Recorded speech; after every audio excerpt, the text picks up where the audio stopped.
I feel honored to be standing here today, as the generic term goes.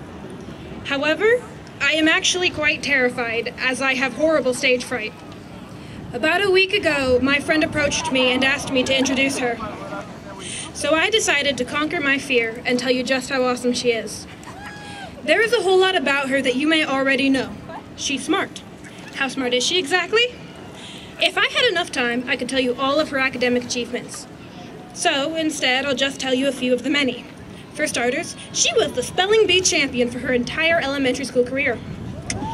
She's a National Merit Scholar, treasurer of the Beta Club, and vice president of the Spanish Honor Society. But she's more than just smart. She's a humble and kind human being who even mentors and volunteers at Pleasant Grove Elementary School. In fact, she wants to pursue a degree in early childhood education. Although you may have heard that she is pursuing this degree at the University of Alabama, in actuality, she plans to attend the Wesleyan College in Macon.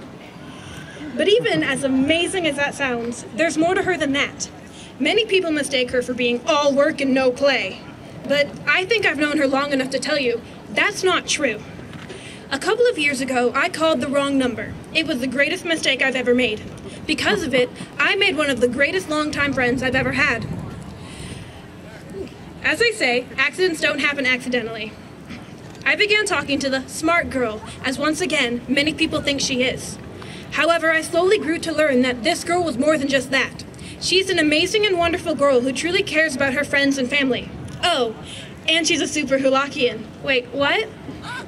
Exactly. A super Hulakian is someone who likes supernatural Doctor Who and Sherlock. I say likes, but what I really mean is obsesses over. So much so that she actually got me into Sherlock. All it took was that one phone call for me to learn all this about her, to learn that there is so much more to her than schoolwork and good grades.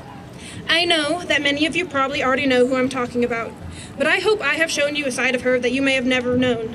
To her, I must say one last thing. Never give up, no matter what may set you back, and know that at the end of the road, you're going to have something you can be proud of. Now, finally, I must ask that you join me in welcoming my beautiful best friend,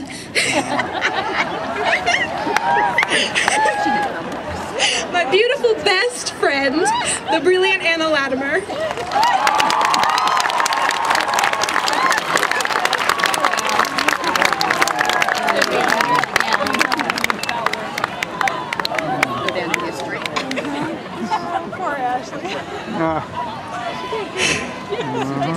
Thanks, Ashley, for the wonderful introduction, even though you said the wrong word.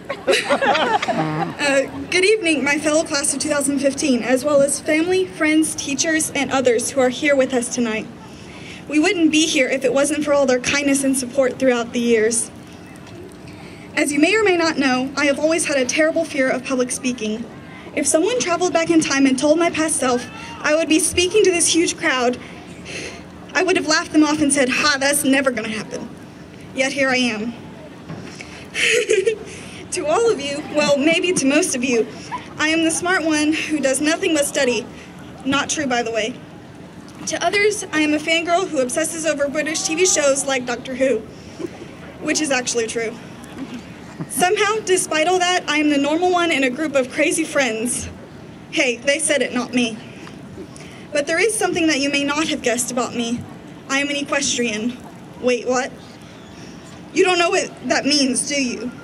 Well, ever since 10th grade, I have been learning to care for and ride horses. Back then, I was so grateful just for the opportunity to be around horses. I never would have imagined that it would become such a huge part of my life. Early on, I realized that riding a horse is a process and not an easy one. Just like any sport, it requires strength, stamina, and persistence to achieve goals. Difficulties arise at every turn. 3 steps forward, 2 steps back. I might easily sail over the jumps and sit the canter well during one lesson, but I may not be able to cue the canter at all during the next one. Life is just like that, a roller coaster of ups and downs. There will always be obstacles and setbacks.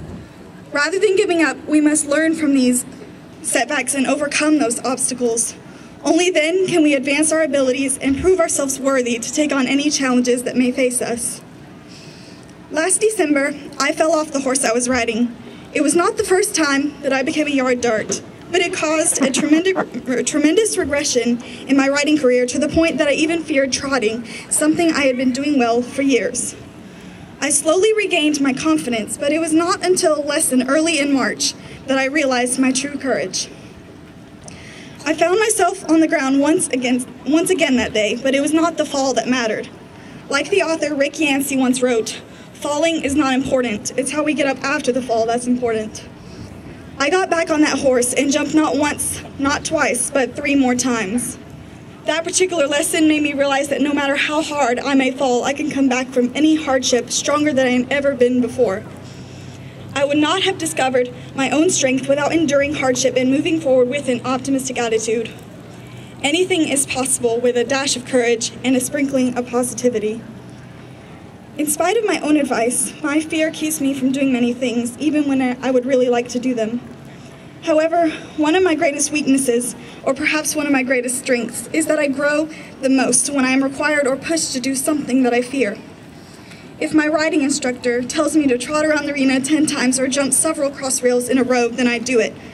If my Spanish teacher wants me to speak at the Honor Society induction in my second language, no less, then I do it.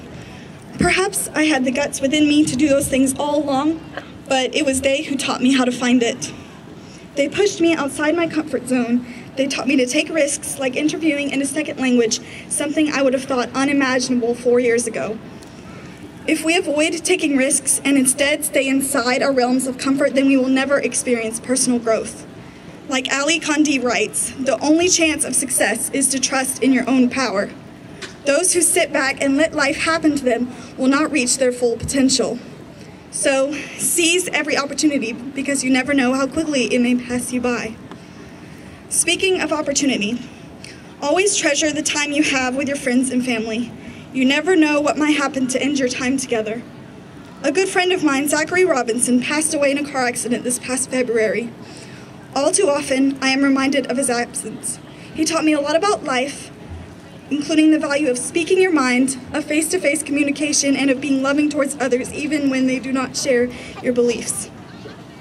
He used to tease me about how quiet I was and could not believe it when I spoke in front of audiences, albeit smaller than this one. He would have enjoyed seeing me speak here tonight. So, my last piece of advice does not come from me, but rather from Zachary. Live in the moment. Don't let your worries about the future impede your enjoyment of the present. Love the people in your life, but more importantly, demonstrate that love to them. You never know when they might need it. So, class of 2015, I encourage you to escape your comfort zone. Take risks. Seize opportunities. Love unconditionally. It will make a world of difference. Thank you.